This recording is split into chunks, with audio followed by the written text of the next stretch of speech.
bunch of people first-time benefit eligible in a low-level benefit plan with a $5,000 deductible or a $6,000 deductible, and they will have no ability to pay that deductible layer. So for my provider folks in the room, better patrol those deductibles. Get paid in advance. Your challenge is, of course, accounts receivable, and you've all got strategies around how to get paid at the time an employee needs the service. But again, you got to think about it in the big picture. If I am a self-insured plan and I have to pay the admin on these people, but I'm going to have great experience because they're only ever going to access preventive health care, which is paid for at 100%, and we all think that's a good thing. Am I offsetting the cost of my big plan by bringing in not necessarily healthier people, but lower cost employees? So again, it's not a plug and play, do the math, times noses, and you have an answer. You really have to think about how this is going to impact all of your plan designs and all of your expenses down the road. Where are we? We're almost done here. Oh, okay, so I'm at the summary slide, sorry. I tried to put this in date order for you because we have covered a lot of information this morning. So there's communication things that you should be thinking about doing. It will make your life easier and it will make your phones ring less often after the fact. So you got to figure out what you want to tell your employees about the medical loss rebates that have come back, what they're due, how you're going to send it to them, and you got to have a plan to calculate that. So that's internal. We've already talked about the SBC preparation. I would not lose a lot of sleep over the prep because between your advisors, your carriers, your TPAs, your administrators, you're going to get the documents. Documents are not a problem. Distribution, you got to think about how you're going to get the documents to the people, starting with this open enrollment and on a going forward basis.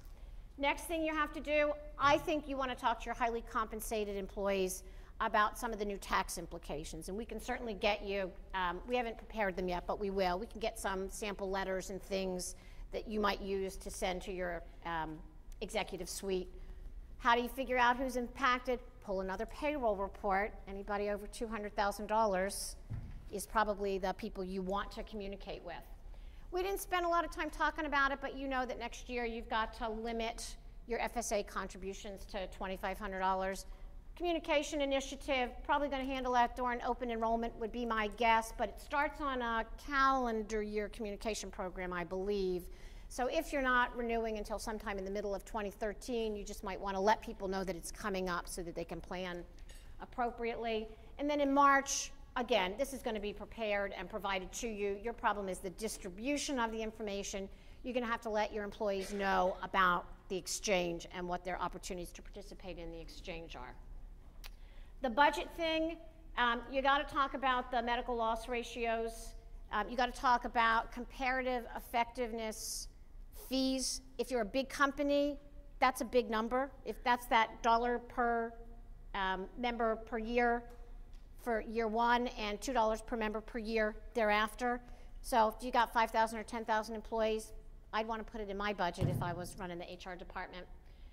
And then we've talked a lot about this whole concept of auto-enrollment, not only how you just manage the distribution of paper and communication to employees, but what you want to get ready for 2014 or thereafter, should that date change, in terms of how you want to add people to your plan, and that leads to that whole discussion of, and good Lord, what plan do I want to add them to? So those are all your takeaways from today. We've got a few minutes if we have any questions. Ron? On the exchange premium, are they always with after-tax dollars? They are paid individually. The employer would pay them. If the employer buys a policy on the exchange, same tax treatment as currently today. If I'm an individual and I purchase a policy, in theory it could be an itemizable deduction. If I'm self-employed, it's deductible currently. Same treatment as regular tax. But if you're an employee of a firm that has a plan and you choose to go to the exchange, you would pay after tax? Absolutely. Correct. Versus you get pre-tax. That's right. That's why it almost never makes sense for an employee or employer to give up their coverage. And then, Ron, to further complicate it, for the beginning year, so 2014, a large employer you can't buy your benefits on the exchange as an employer. You can send individual employees to the exchange. By 2017, there's some thinking around employers being able to buy their benefits through the exchange. So one last strategy that I didn't talk about, there's so much to do in such a short amount of time. You're going to start hearing, if you're a large employer, you're going to start hearing about private exchanges. Yes, some of you have already been there.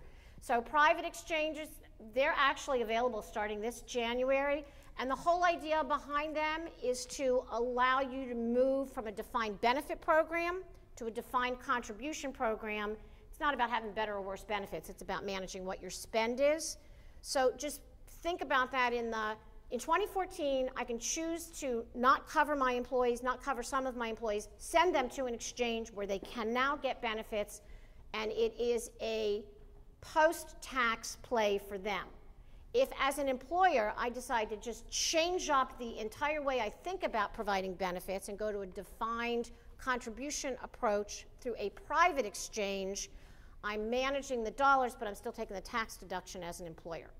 So that is a strategy that is probably only geared to a handful of people in this room, and if on your survey you tell me you want to know more information about that, we'll get a small group together, but I don't want to spend a lot of time on that concept if there's 12 people in the room that care about it. But yes. Those 12 people I do care about.